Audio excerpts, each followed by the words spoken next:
Welcome to Inside the Deal. I'm Suzanne Stevens. I'm here with Bruce Bowden, and Bruce is head of global M&A for Nokia. Did I get that right? Just right. Okay.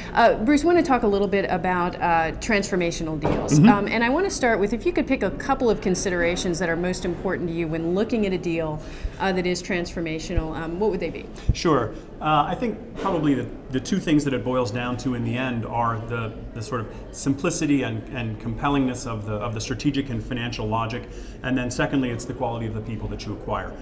To the first point, I think the bigger a deal becomes, the more transformational it becomes, the more it is sort of outside the box of what you're used to, the more you want to be sure that you can tell the story about it crisply and explain the economics of it pretty crisply as well. Once you've got that, I think it's really largely a people evaluation exercise. I think for many of the deals that we do, fundamentally, we can build technologies, we can access new markets, we have the capital and the global reach to do things ourselves in many cases. What we sometimes or often need is people. And so doing a good job of knowing whether the people that you're going to get are the ones that you need to do what you want to do and that they want to stay with you and deliver on your vision is the second key element. I want to jump on the first point a little bit about being able to communicate the deal. So when it comes to selling a deal internally, particularly a transformational deal, is it easier if you have done a smaller deal to kind of set up a bigger deal? Does it make the executives of the company, the board, a little more comfortable? Yeah, maybe so. I think it depends on the circumstance. I think there are times in a company's evolution when they just feel like, for whatever reason, they need to make a move. They need to make a big move to go into a new space, to diversify, to look into the future and say, this is where we're heading. It looks far away now, but pretty soon it's going to be where we are. So why don't we get ahead of the curve? I think sometimes companies are just naturally ready to do that. Sometimes it does take a little bit of a first step. In the case of Nokia, when I joined Nokia a couple of years ago, we bought a small company in Germany called Gate 5, which is a navigation company.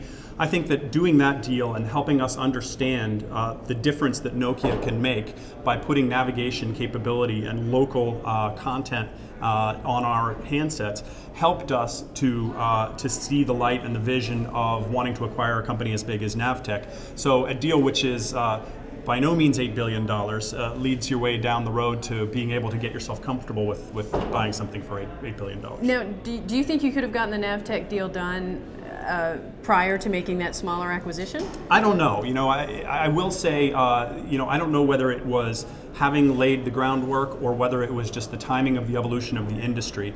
I will say that a lot of the quality of the analysis and the intelligence that went into the decision to acquire Navteq, we may not have had we not acquired the people that we did get with Gate 5.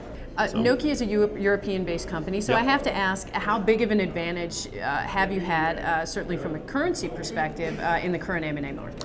I think, generally speaking, there's not a huge difference between sort of, say, a year ago and the financial conditions of the marketplace a year ago and today. Obviously there have been fluctuations in currency markets.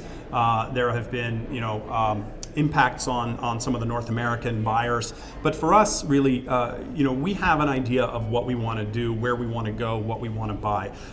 I think it's always nice if you can drive a better valuation. That's what pays the bills for my part of the organization.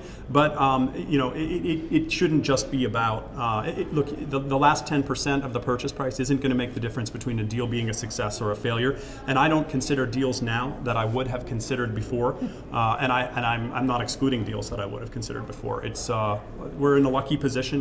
We have a strong balance sheet and. We're perhaps slightly more cautious these days, but we're not ruling things out because of the way the markets have gone. Bruce Bowden with Nokia, thanks so much for stopping by. Thank you. I'm Suzanne Stevens, thanks for watching Inside the Deal.